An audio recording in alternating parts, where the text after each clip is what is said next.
What is up, ladies and gentlemen? Cjthecheesedj here, and today we are back with a brand new top 6 video. So in the past we did a community post and asked you guys what kind of top 6 videos you'd like to see. Well, we've got some here for you guys to take a look at. So this one today is top 6 ARC cheats, or top 6 admin commands. Pretty much the same thing, pretty much cheating. Now you can use these commands on single player worlds, which everyone has, or your own unofficial, dedicated server. If you are the admin or the host, or you know the password for the server, you can utilize these commands. You can't, however, use them on official. As tempting as it would be and as great as it would be, you can't actually get away with using these codes on official. So you're going to have to stick to your single player world and your unofficial PC world. So let's kick off with the first one before this Dilo kills us and just totally ruins our video. Now, number 5 on this list is the players only command.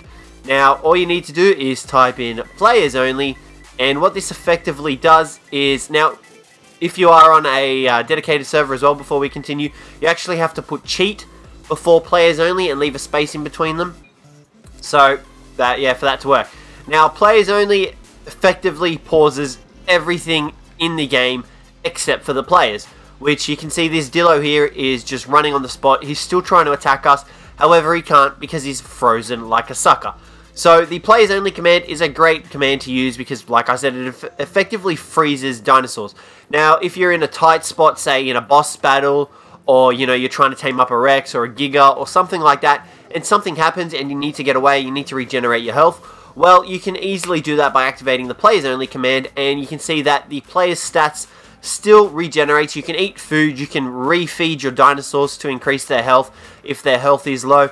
It's a great way to go about just pausing the game and getting everything set up that you possibly could need for the upcoming battle or for the continuing battle. You can also use it to tame dinosaurs. However, do be careful using it to tame dinosaurs because the arrows actually won't connect sometimes and the torpor doesn't stack all at once. So you do have to be careful of that. But as far as I can tell, that's pretty much all you can use players only for. Now, if you are riding a dinosaur with players only command, you can actually ride your dinosaurs and continue moving along with that dinosaur. So say, for example, you're in a boss fight, say you're up against the Brood Mother or something, and you've got your Rexes with you. You activate the players only command. You can actually physically control your Rex while riding him and deal a crap ton of damage to the Brood Mother. Now, you can effectively kill it, however, you will not know if you've killed it because players only will stop the blood animation from coming up and all the damage will just come up in one big sweep. So you can utilize that as well for the players only command. It's a great command to use, and like I said, it's just a real game-breaking command. Now, command number 4, or the cheat number 4, however the heck you want to look at this, is the GFI command. Now, GFI effectively allows you to spawn in any item that you want. So, for example, we're going to spawn in some cooked meat at the moment. I know, it's not the most luxurious item, but it does the trick. So, all you need to do for GFI is type in GFI. Now, sometimes the items actually have different names than what you'd expect them to. So, you can see cooked meat is the same, but then you need to type in the amount you want. So, for example, we want 5 of them. Then the quality of the item. Now, I'm not actually sure what the last number does, but you don't really need to use it for anything, but you'll see that we actually get 5 cooked meat. Now, we can eat these cooked meat, and because we've still got players only activated, that'll keep going up, and there you go.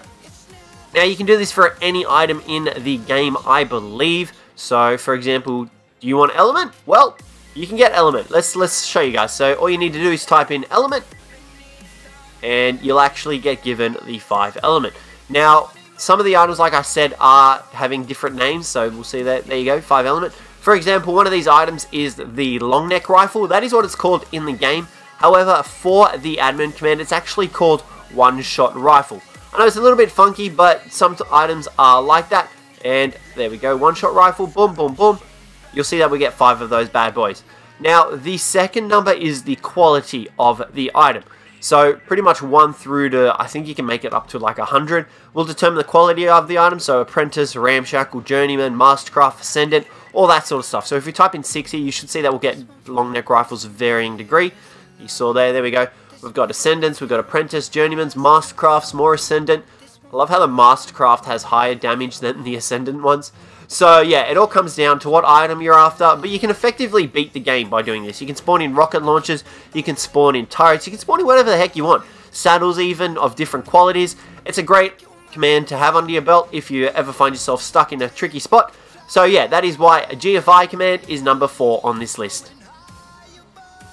Now, the admin command coming in at number 4 is Addexperience. Now, if you are on your single player world or a dedicated server, you don't really need to worry about this too much because you can effectively just bump up the rates of your experience manually through the settings of your server or your single player world. However, if you're a player on an unofficial PC server and you actually know the password to get into it, you can effectively add as much experience to yourself as you want, or your tribe. So all you need to do is type in Addexperience or cheat at the beginning if you're on an unofficial server, and you can type in as much XP as you want. Now you then need to type in 0 or 1. 0 effectively prevents your rest of your tribe from receiving XP, but you'll see that we had 46 levels before, but we've now got 100 points available.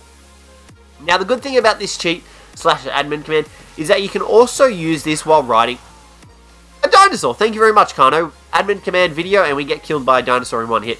You could, like I was saying, you can actually use this cheat on top of a dinosaur. Now that'll effectively give the dinosaur the same amount of experience that you've typed into the command, which you can effectively level up all the way to the max. Now it is a great way to add experience to your dinosaurs and to your player, but that's all there really is to this cheat. There's no little secrets about it or anything like that. You can equally distribute it through your tribe by changing the 0s to 1s, which will share the XP. You know how you earn shared XP in the top, in the middle of the screen on the right side? That'll pop up and it'll go to your dinos and players in your tribe. So that is why the Addexperience cheat is number 4 on this list. Now the admin command coming in at number 3 is the GM summon. The GM summon effectively allows you to spawn in tamed up dinosaurs that you can effectively use straight away. Granted, if you have the saddle, however, you can just use the force tame command and not require a saddle for these guys. However, the force tame command isn't on this list. So the GM summon, you can essentially summon in any dinosaur. Now each dinosaur does have a different code. Sometimes they match their names that are in the game, sometimes they don't. For example, here we are using the Pteranodon, and you can see it says Ptero. That is what you effectively need in order to summon in a Pteranodon. However, some dinosaurs such as the Therizinosaurus, the Iguanodon, the T-Rex, all those guys have the same names as their in-game names, but you can then see what we need to do. So GM summon space in quotation marks, the rest of the command there, and then close quotation marks, space, and then you can punch in its level. Now you can make this level as high as you want. Granted, there is a cutoff point where it won't actually spawn in. However, that's not the case here. You can see this Pteranodon is level 1.5 million. Or is that 15 million? I don't know. But you can see just how crazy. Watch how much damage this guy's going to do. Look at that. Nothing is going to stand in this guy's way. He just dealt 2 million damage. So this is a great way to spawn in crazy level dinosaurs that will just absolutely rip the face of any living thing on Ark. You take one of these guys into a boss battle, they'll kill the boss in one bite. They're ridiculously powerful, and they're just a great way to mess around with the game and just make yourself invincible. You can see nothing will stand up to the might of a Pteranodon. However, the only thing that will stand up to these guys is if you spawn in a level 1.5 million Giga, enrage it, and then piss it off, and it'll just kill everything in the area, including your tames, because nothing will stop an enraged Giga that's level 15 million. So do take that into mind. But this is, like I said, this is a great way to go about breaking the game and testing the limits. There is a cap to how high of a level you can actually spawn it in. Yeah, you can see that. Oh, is it spawning it in? No, it's going to make our game crash. So you can't actually spawn in above a certain level. And you can see that that is why you don't want to do that, because it will make your game crash. So do take that into mind. But that is why the GM summon command is number 3 on this list. Alrighty everyone, and the command coming in at number 2 is none other than the God command. Now for this command, all you need to do is type in cheat God or just God, and it effectively makes you invincible. Now we'll see, you can see here this battle. Now the only thing I don't think it makes you invincible to is to actually oxygen drain. I think you can still die from being underwater. However, you can easily fix that with infinite stats. You'll easily survive. But you can see here, these Challosotheriums are unable to do any damage to us because of the God command. Now, this also negates fall damage. I believe, I'm like 90% sure it negates fall damage. We'll find out shortly. There we go. You can see, take no fall damage whatsoever. Now, I still think you can drown. Yes, you can. You can still drown. That is the only downfall of the God command. However, like I said, you can fix that with infinite stats. Now, I think your food also does drain as well. God effectively makes you invulnerable, but you can still lose food and you can still lose water. You saw there our food draining, so do take that into mind as well. But God makes you invincible, so you can go around killing the bosses yourself. You don't even need dinosaurs if you so choose to.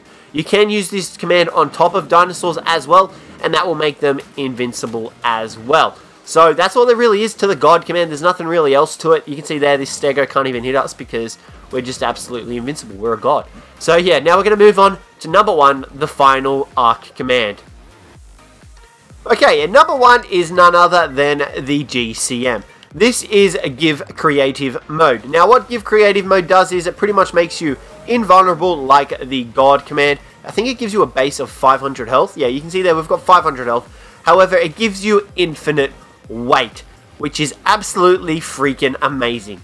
Because as far as I know, there is actually no command to give you infinite weight except for the GCM command, and this command has only come out recently. So it is a great command to have under your belt. Now, as well as this, you can actually fly with this command. All you need to do is double tap X and you can actually fly and walk around and whatnot. Now, you can't actually increase your speed while walking in air, which is a little bit annoying because it's mainly used for building. But another really cool addition of God mode is that you have access to every single engram. You can make any single engram you want at the press of a button. Granted, these items are only primitive, you still can make them with the press of a button. Now, you can see there we're getting ourselves a full set of riot gear. There we go, we are now covered in a full set of riot gear, aside from the helmet. Now, you can also do this with structures. You can effectively give yourself a million structures. You can see down there in the bottom corner, we've effectively given ourselves 900 Thatch foundations. A little bit game breaking, but you know, it's fine. Now, you can see that even with all these foundations, our weight still has not gone up by the tiniest amount. Now, do take into mind that you can still be killed with GCM mode activated, so do make sure that you have God mode activated as well, just to negate that effect. But like I said, you can just give yourself whatever the heck you want. It's a great way to go about building your own custom bases and not having to worry about collecting resources, so definitely utilize the GCM command if you're on your own single player world. You can see there any single engram that we're after, we can have. So yeah guys, that'll conclude today's video. Let me know what you thought of it down below in the comments. Let me know whether or not you agreed with the admin commands shown on this list. But other than that, thank you very much for watching, and I hope you have a good day, and I shall see you in the next one. I got this soda.